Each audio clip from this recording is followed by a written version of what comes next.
Bismillah, wa salatu wa salamu ala rasulillah. On va continuer la méditation de la sourate An-Nas.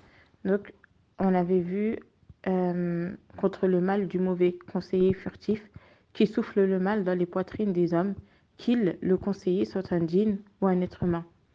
Donc, Allah, il nous montre que parmi nous, il y a des personnes qui soufflent le mal dans les poitrines des hommes. Il y a de mauvais conseillers. Tout le monde n'est pas gentil, malheureusement, mais c'est la vie. Donc il y a vraiment des personnes qui sont mauvaises, comme parmi les djinns, il y en a aussi qui sont mauvais. On les appelle les shayatin, donc les diables, parmi les humains et parmi les djinns. On demande à Allah de nous préserver contre le mal des djinns et contre le mal des hommes, et de nous-mêmes ne pas être des personnes qui causent du mal aux autres, mais d'être des sources de bien, des sources de paix. Le prophète sallallahu alayhi wa sallam, il nous dit dans un hadith, par celui qui détient mon âme entre ses mains, vous n'entrerez pas au paradis tant que vous ne croirez pas. Vous ne croirez pas tant que vous ne vous aimerez pas. Voulez-vous que je vous indique une chose que si vous la faites, vous vous aimerez? Propagez la paix entre vous. Soyons des sources de paix et non pas des sources de mal pour les gens autour de nous. Dans cette sourate, du coup, on demande la protection à Allah contre les personnes, contre les djinns, contre le shaitan, donc qui pourrait nous insuffler de mauvaises choses et nous faire pousser dans des dépressions, dans des doutes, dans le fait même de renier Allah, qu'Allah nous en préserve. Et il faut se dire aussi que tout le monde, si tout le monde se réunit pour vous faire un mal, rien ne peut vous arriver sans la permission d'Allah. Bismillahilladhi la yadurru ma'a ismihi shay'un fil ardi wa la fis sama' wa huwa as-sami'ul 'alim. Une invocation à dire que je vais vous mettre. On dit au nom d'Allah tel qu'en compagnie de son nom, il n'y a rien qui peut nous nuire dans les cieux ou sur la terre. Et c'est lui as-sami', l'audient, al-'alim, l'omniscient. Ayons confiance en Allah. Faisons nos invocations du matin et du soir. Multiplions le dhikr d'Allah pour pouvoir se prémunir contre le shaitan et ses suppôts.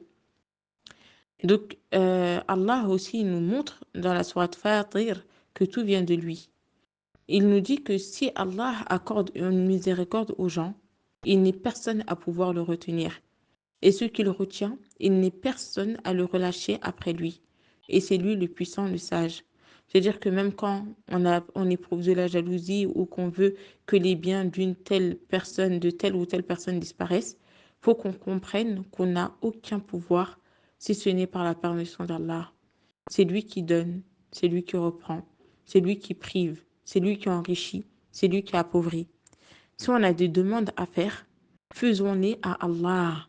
Demandons à Allah, lui qui est El-Rani, le riche par excellence, il est capable de nous donner beaucoup. C'est lui qui arna, qui enrichit, wa aqna, et qui appauvrit. Donc, il est capable de tout. Donc, plutôt que de se concentrer sur les gens et les biens des gens, concentrons-nous sur celui qui donne à ces gens. Rabbun Nas, Malikin Nas, Ilahin Nas, le Seigneur des gens, le Maître des gens, le Dieu des gens, le souverain des gens, celui qui donne sans compter, bighayri hisab, sans compter, yarzuqu man yasha, il attribue la subsistance à qui il veut. Et la subsistance, c'est pas que de l'argent. Ta mère, c'est une subsistance. Tes amis, ce sont une subsistance. Ton logement, c'est une subsistance. Tout la baraka que tu as dans ta vie, c'est une subsistance. Alhamdulillah. Qui ne peut pas dire qu'Allah l'a comblé de bienfaits?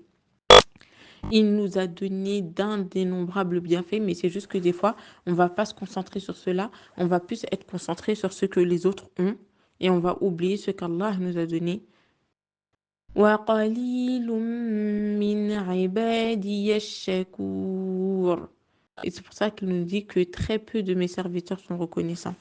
Donc soyons des personnes qui savons être reconnaissantes envers les bienfaits d'Allah et ne nous concentrons pas sur les gens, mais consacrons-nous à notre relation avec Allah et il nous donnera ce qu'il nous faut parce qu'il a une sagesse derrière toute chose.